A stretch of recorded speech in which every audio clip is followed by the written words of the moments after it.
Baba Choinoussa. Là au fond, on a Naxos. Et ici, c'est Koufonisi. On a toujours de l'huile. Voilà, Koufonisis.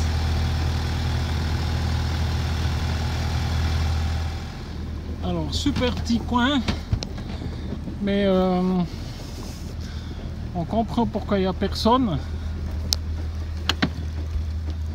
C'est des plaques de rocher avec un tout petit peu de sable. Donc notre encre est là, et c'est juste pris contre un caillou. C'est pour ça qu'elle tient, mais si le bateau ou le vent tourne, et ben ça se décroche. Voilà, petite visite de Koufonisi Sud.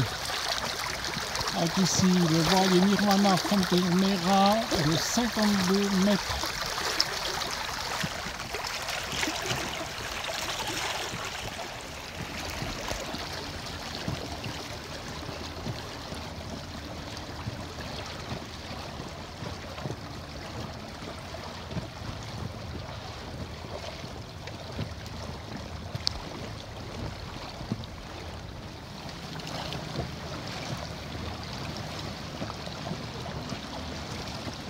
Voilà, on arrive nouveau dans cette petite crique qu'on a voulu jeter l'ancre. Mais là, ce coup-ci, en annexe.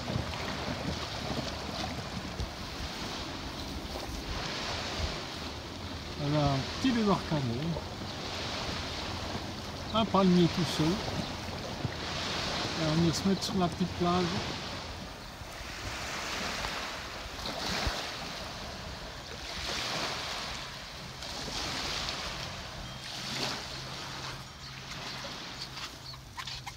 Des beaux murs en pierre sèche.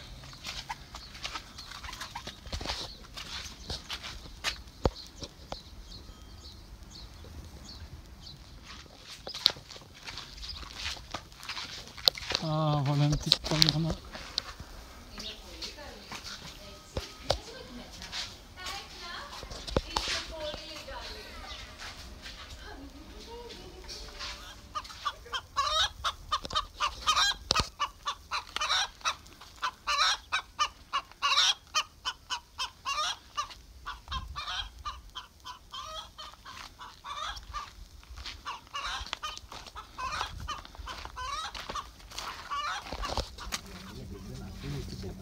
Voilà une petite plâtrerie de chèvre, plâtrerie de poulet, les espèces d'épinards.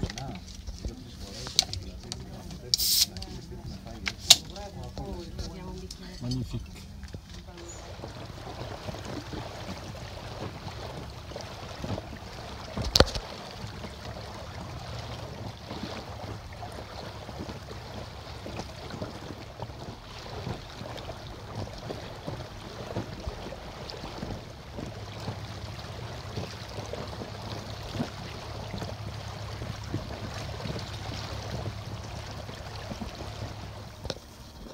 Voilà, température extérieure 38 et l'eau à 26. La journée a été sans vent et là maintenant ça monte au mouillage.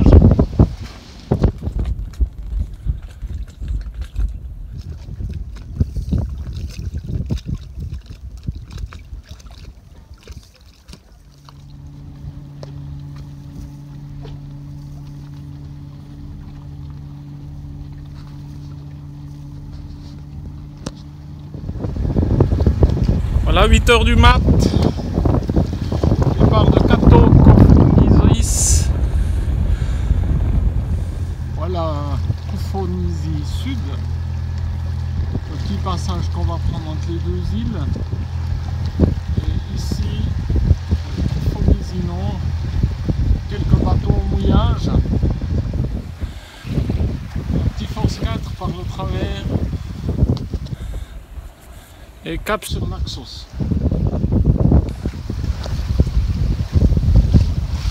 Voilà les prévisions météo données aujourd'hui. pas de vent, mais rien. Et là, on a 15 nœuds de vent. C'est cool. Arrivé dans la baie de Panormos sur l'île de Naxos.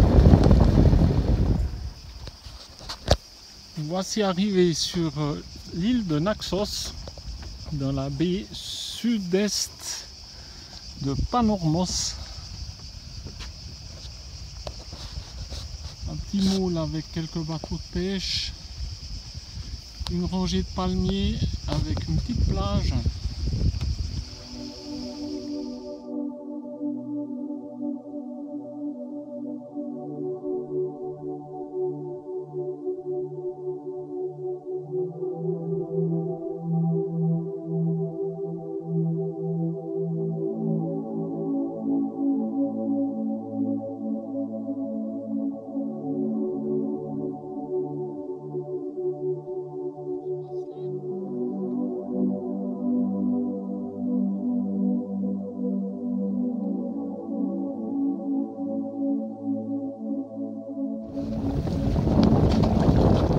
On a des chasseurs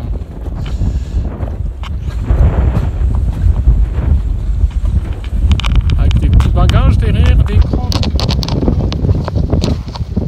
On va aller faire un bon petit tour. Voilà, content de mon amarrage avec le vent quasiment dans le cul du bateau.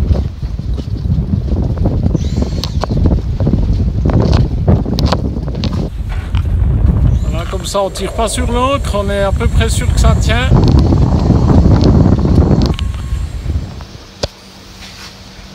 Là ici sur la plage, sympathique petite roquette.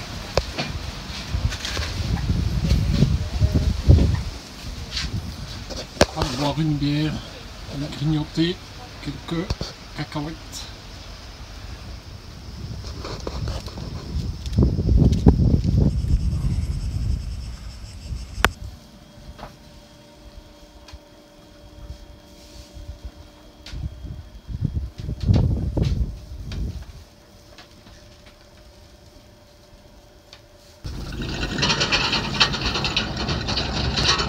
Bon, pendant 3 jours on était tranquille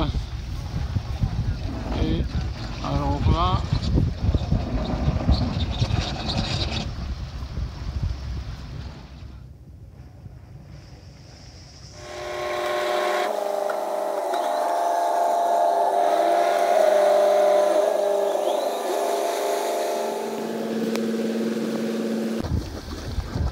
-15, on quitte la baie de Panormos sur l'île de Naxos pour retourner sur l'île de Norkoufonisos et on va pointer par là. Il y a une jolie baie là derrière, on va aller voir ça. Ça fait 6000.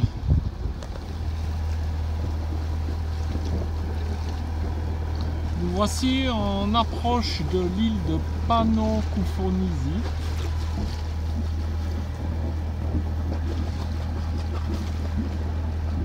La Koufonisis, la baie se trouve juste là derrière.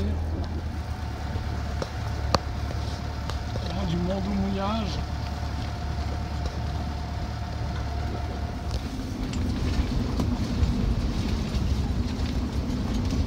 Petite soufflette dans le mouillage.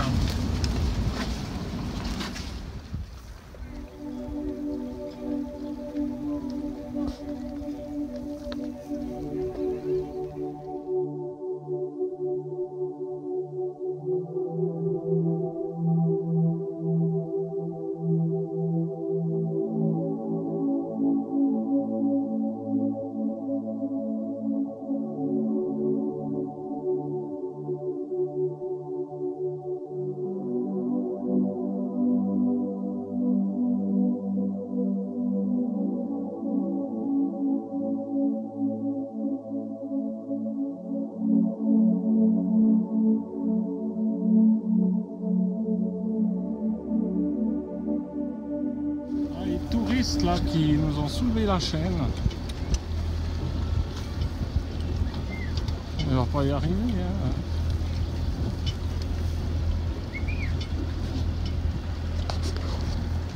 Départ ce matin samedi de cette jolie baie, mais fort animée la journée. Arrivé pour la deuxième fois sur le village de Koufonisis. On a jeté l'ancre par là. Faire quelques emplettes. Il n'y a plus de bière.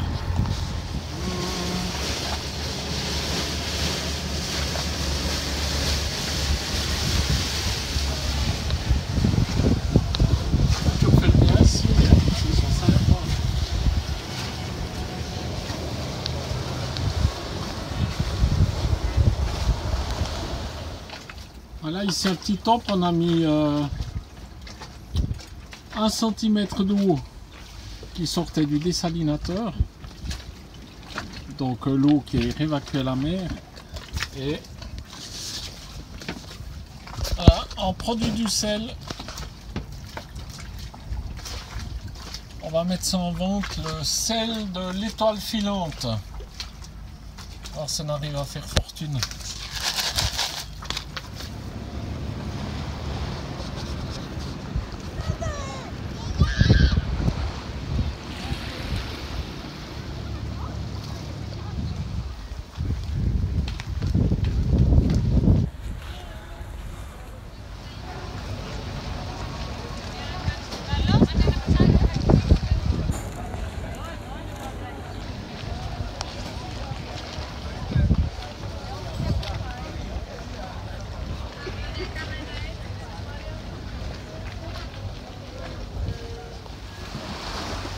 Là, prêt à repartir, chargement complet, bière, vin, légumes.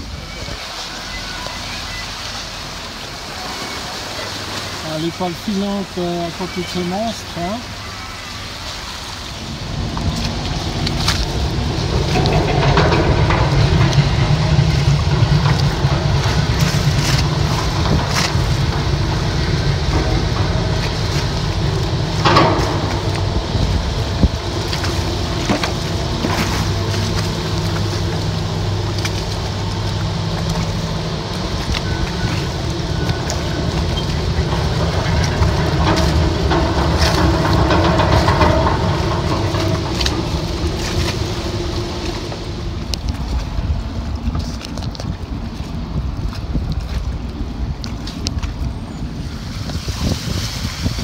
Départ de Kofounizi. La baie pas très tranquille. Là, on redescend Kofounizi Sud. Il y a 20 nœuds de vent. On file à 5 nœuds, on a juste mis un bout de génois. Voici la baie. Il y a un gros bateau dedans. On va y regarder. 4 juillet.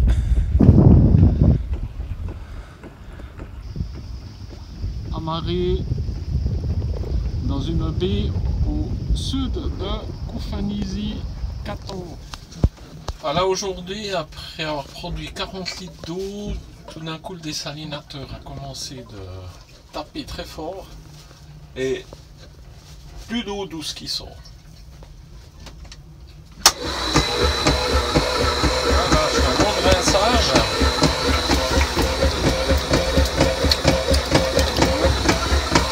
Et si j'enclenche la production d'eau,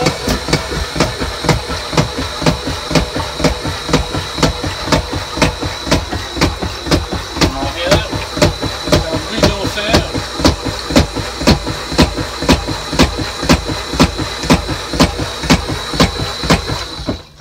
Voilà, et il n'y a rien qui se passe. Donc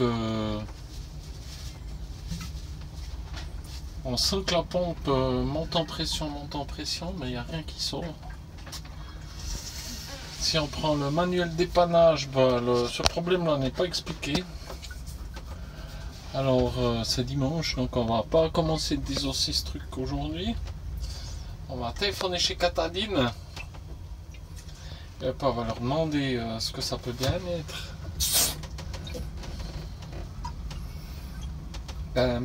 Flûte, cacaboudin.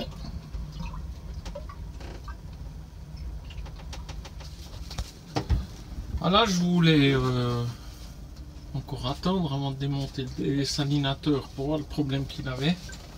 J'ai téléphoné chez Catadine et puis je me suis dit c'est quand même bizarre. Je rentre dans ce petit local parce que je voulais vérifier la qualité d'eau qui sortait, puis c'est là qu'il s'est mis en panne. Et en fin de compte,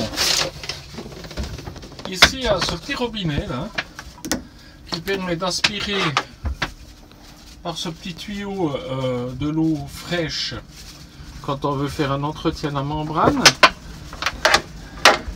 ou dans l'autre sens d'aspirer l'eau de mer qui traverse après les deux filtres. Et quand j'ai rentré, ma manche elle s'est accrochée sur ce petit robinet, j'ai pas senti, puis c'est mis comme ça. Voilà. Mais non de bleu. J'ai droit fêter ça avec un cigare. Et puis un petit ouzo. Ça c'est cool.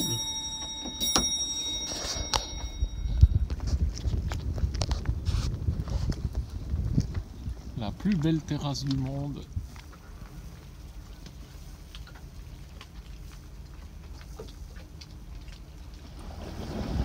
Nous sommes le 5 juillet.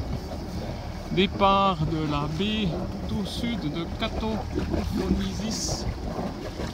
Petite nuit tranquille, un petit peu de houle. On pense à venir dans cette crique sur Choinusa, mais c'est que de la roche au fond, donc le risque de bloquer l'ancre et la chaîne.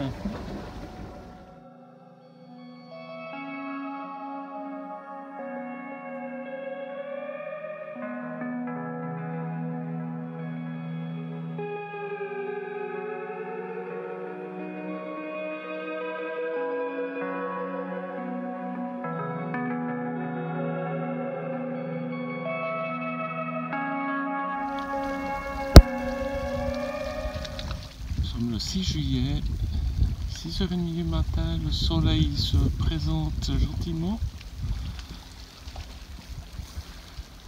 Il y a eu énormément de rosée sur le bateau, donc on a profité de nettoyer les panneaux solaires. Il y a beaucoup d'eau dessus.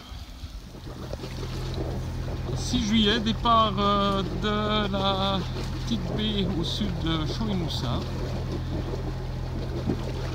Ça va bien si on y dort un bateau, il y a quand même des embrochements, pas trop de place, donc il faut être sûr de la météo. Là on approche tranquille de l'île Dios, on a fait 2 heures de moteur et à 5-6 000 d'arrivée, un petit force 3, on se laisse tirer. Je sais pas si on voit là-bas au fond. On aperçoit Santorin. Voilà un petit force 4 qui s'est levé. Et on va faire cette petite passe.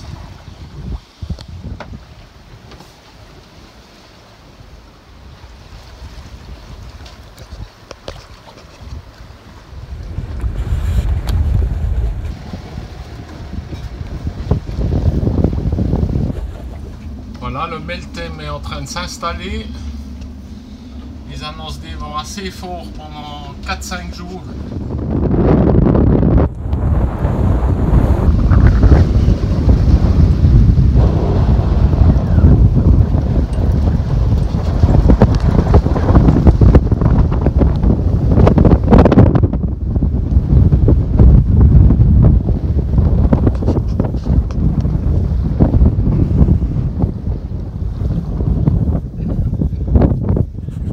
En attendant que le Meltem retombe, on va être pas mal ici.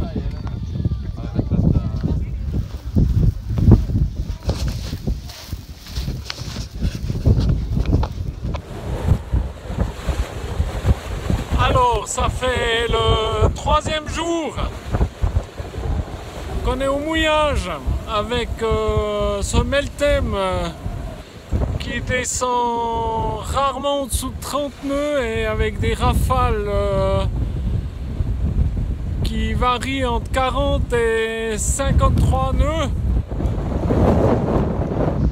Et ben, c'est fatigant en fin de compte parce qu'on est en train de surveiller, mais ben, on fait rien.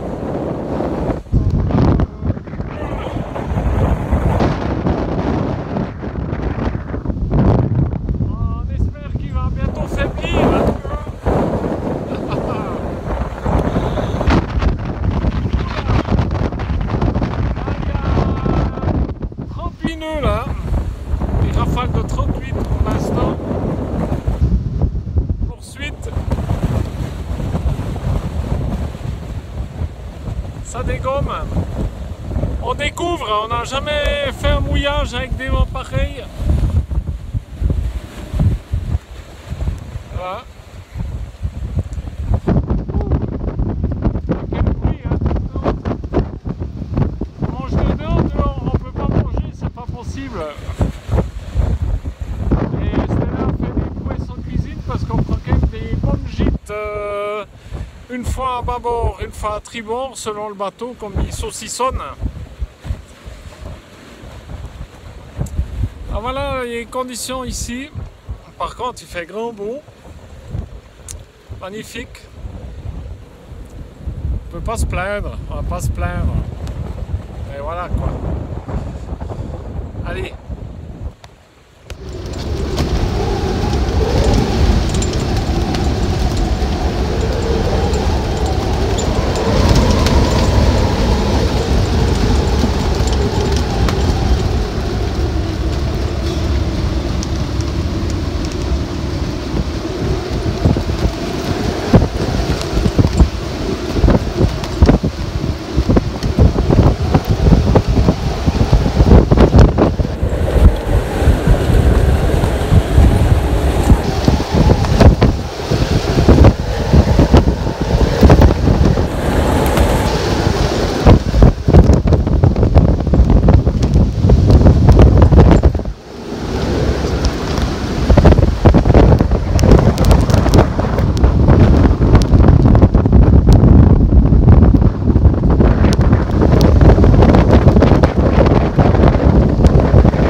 Voilà, hier, pendant le coup de vent, on avait capot de pont ouvert.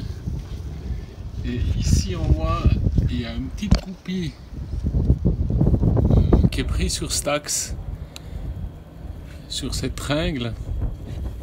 Et sur ce capot-là, pendant le coup de vent avec les vibrations, la goupille est sortie et le capot s'est ouvert. D'un coup, c'est retourné sur le pont et a cassé. Voilà, aujourd'hui, ben, moins rafaleux, c'est tombé, ça a ruiné toute la nuit. Et là, on voit le capot en position ouverte. Et celui-là, comme la goupille est sortie, il s'est retourné sur le pont. Et voilà. Donc on va faire une réparation, démonter tout ça, voir comment on peut réparer. Sur le site Hunter Owners, on peut recommander toutes ces pièces malgré que le bateau ait 26 ans maintenant. Mais on va déjà réparer. Et voilà.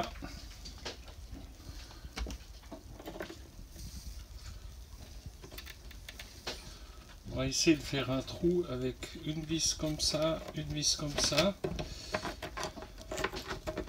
Éventuellement même tarauder si j'arrive, mais il faudra y aller mollo. Pas casser encore plus le plexi.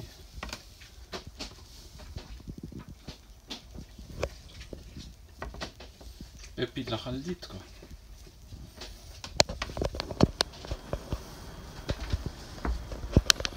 Voilà. Percer taraudé.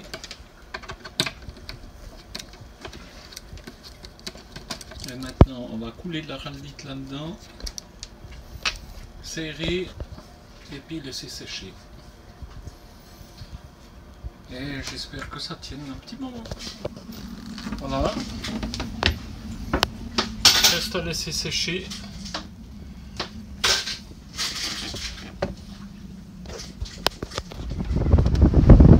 Voilà, réparation technique.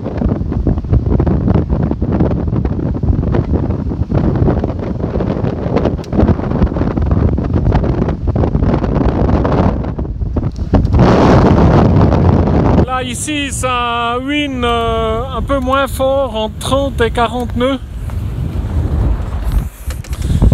Et demain on quitte la baie ici, on va faire 55 000 pour aller sur l'île Restipania. Voilà ce qui reste du pavillon grec.